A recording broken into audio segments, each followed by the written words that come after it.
സത്യം ഒരുപാട് നാളേക്ക് മൂടി വെക്കാൻ കഴിയില്ല. അതെന്നെങ്കിലും ഒരിക്കൽ മറനീക്കി പുറത്തു വരും.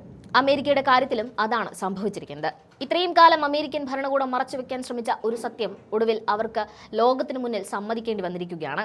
പടിഞ്ഞാറൻ ഇറാഖിൽ അമേരിക്കൻ വ്യോമസേനയുടെ കരുത്തുറ്റ KC-135 സ്ട്രാറ്റോ ടാങ്കർ വിമാനം തകർന്നു വീണുവെന്നും അതിലുണ്ടായിരുന്ന 6 അമേരിക്കൻ സൈനികരും കൊല്ലപ്പെട്ടുവെന്നും പെന്റഗൺ ഔദ്യോഗികമായി സ്ഥിരീകരിച്ചു.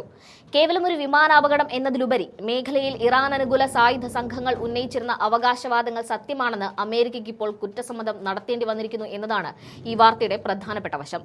കഴിഞ്ഞ മാർച്ച് 12-നാണ് പടിഞ്ഞാറൻ ഇറാഖിലെ ഇറാഖ് ജോർദാൻ അതിർത്തി മേഖലയായ തറബീലിന് സമീപം അമേരിക്കയുടെ KC-135 എന്ന ഇന്ധനം നിറയ്ക്കൽ വിമാനം തകർന്നു വീണത്. അപകടം നടന്ന നിമിഷം തന്നെ ഇസ്ലാമിക് റെസിസ്റ്റൻസ് ഇൻ ഇറാഖ് എന്ന സായുധ സംഘടന ഇതിന്റെ ഉത്തരവാദിത്തം ഏറ്റെടുത്ത് രംഗത്തെത്തിയിരുന്നു. തങ്ങൾ വിക്ഷേപിച്ച മിസൈലേറ്റാണ് അമേരിക്കൻ വിമാനം കത്തിയമർന്നതെന്നും വിമാനത്തിലുണ്ടായിരുന്ന 6 സൈനികരും കൊല്ലപ്പെട്ടുവെന്നും ഇറാൻ മാധ്യമങ്ങൾ അന്നു തന്നെ കൃത്യമായ വിവരങ്ങൾ പുറത്തുവിട്ടിരുന്നു. എന്നാൽ അമേരിക്കൻ സെൻട്രൽ കമാൻഡ് ഈ വാർത്തകളെ അപ്പാടെ നിഷേധിക്കുകയാണ് അന്ന് ചെയ്തത്. ശത്രുക്കളുടെ ആക്രമണം മൂലമല്ല വിമാനം തകർന്നതെന്നും കേവലം സാങ്കേതികമായ ചില പ്രശ്നങ്ങൾ മാത്രമാണ് ഉണ്ടായതെന്നുമാണ് അമേരിക്ക ലോകത്തെ വിശ്വസിപ്പിക്കാൻ ശ്രമിച്ചത്. എന്നാൽ ഇപ്പോൾ പുറത്തുവരുന്ന വിവരങ്ങൾ അമേരിക്കയുടെ ഈ വാദങ്ങളെ പൂർണ്ണമായും പൊളിച്ചെടുക്കുന്നതാണ്. കൊല്ലപ്പെട്ട 6 സൈനികരുടെയും പേരുവിവരങ്ങൾ പെന്റഗൺ ഇപ്പോൾ പുറത്തുവിട്ടിരിക്കുകയാണ്. 33 വയസ്സുകാരനായ ജോൺ ക്ലർ, 31 വയസ്സുകാരി അരിയാന സെയ്നോ, 34 വയസ്സുകാരി ആഷ്ലി പ്യൂട്ട്, 38 വയസ്സുകാരനായ സെത്ത് കോവൽ, 30 വയസ്സുകാരനായ കർട്ടിസ് ആംഗസ്റ്റ്, 28 വയസ്സുകാരനായ ടൈലർ സിമൻസ് എന്നിവരാണ് കൊല്ലപ്പെട്ടത്. ഇതിൽ 3 പേർ അമേരിക്കൻ വ്യോമസേനയിലെ അംഗങ്ങളും മറ്റ് 3 പേർ US എയർ നാഷണൽ ഗാർഡിലെ ഉദ്യോഗസ്ഥരുമാണ്.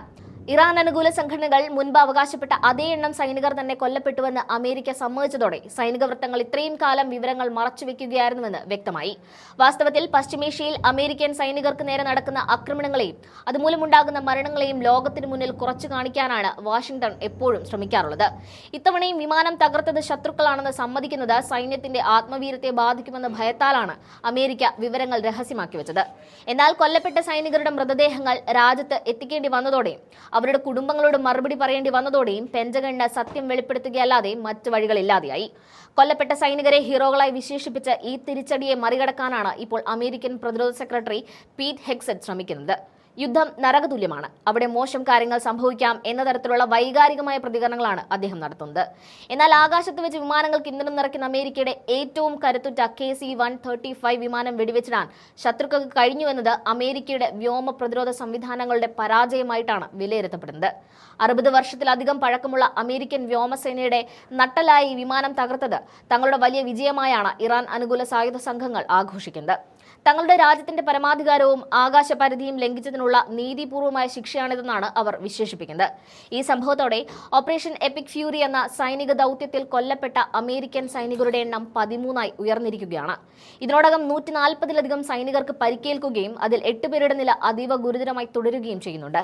പരിക്കേറ്റവരുടെ വിവരങ്ങളും മരണസംഖ്യയും അമേരിക്ക ഇതുപോലെ തന്നെ മുൻപും പലതവണ കുറച്ചു കാണിച്ചിട്ടുണ്ടെന്ന ആരോപണം ഇതോടെ ശക്തമായിരിക്കുകയാണ്.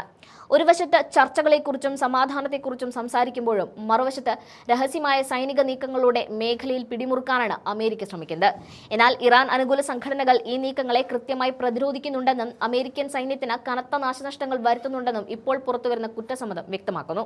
വിവരങ്ങൾ മറച്ചുവെക്കാനുള്ള പെന്റഗണിന്റെ ശ്രമങ്ങൾ പരാജയപ്പെട്ടത് അന്താരാഷ്ട്ര തലത്തിൽ അമേരിക്കയ്ക്ക് വലിയ നാണക്കേടായിട്ടുണ്ട്. സ്വന്തം സൈനികരുടെ ജീവൻ അപകടത്തിലാക്കുന്ന ഇത്തരം ദൗത്യങ്ങളെക്കുറിച്ച് രാജ്യത്തിനുള്ളിൽ തന്നെ പ്രതിഷേധങ്ങൾ ഉയരുന്നുണ്ട്. യുദ്ധമേഖലയിൽ യഥാർത്ഥത്തിൽ എന്താണ് സംഭവിക്കുന്നതെന്ന് പൗരന്മാരോട് പറയാൻ അമേരിക്കൻ ഭരണകൂടം ബാധ്യസ്ഥമാണെന്ന ആവശ്യം ശക്തമായിരിക്കുകയാണ്.